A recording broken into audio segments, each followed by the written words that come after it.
আসসালামু আলাইকুম। আজকে মাছের ডিম রান্না করতেছি। তেল দিছি, প্রথমে একটু পেঁয়াজ, তারপরে রসুন,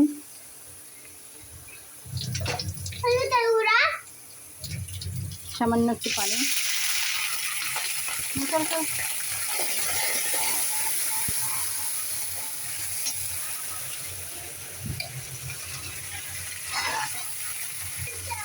মরিচের গুঁড়া পরিমাণ মতো, হলুদ, জিরা,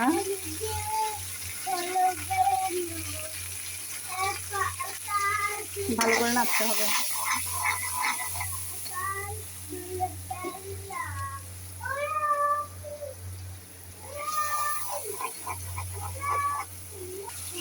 তারপরে টমেটো দিতে হবে,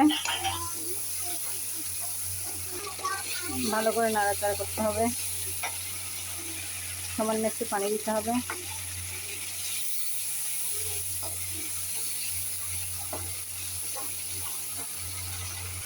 ভালো করে ধুয়ে রাখা মাছের ডিমগুলো এখন দিচ্ছি।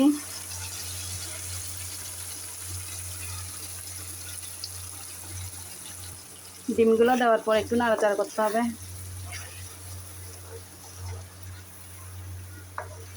জানি না আপনারা কীভাবে রান্না করেন, আমি যেভাবে রান্না করতেছি ওইভাবেই দিচ্ছি।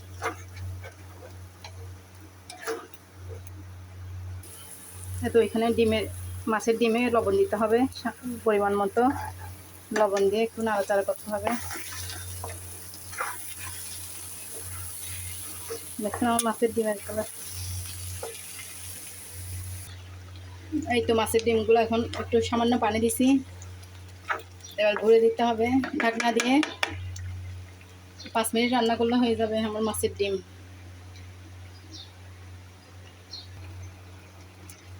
আসসালামু আলাইকুম। আমার ডিম রান্না শেষ, এখন চুলা বন্ধ করে দিব।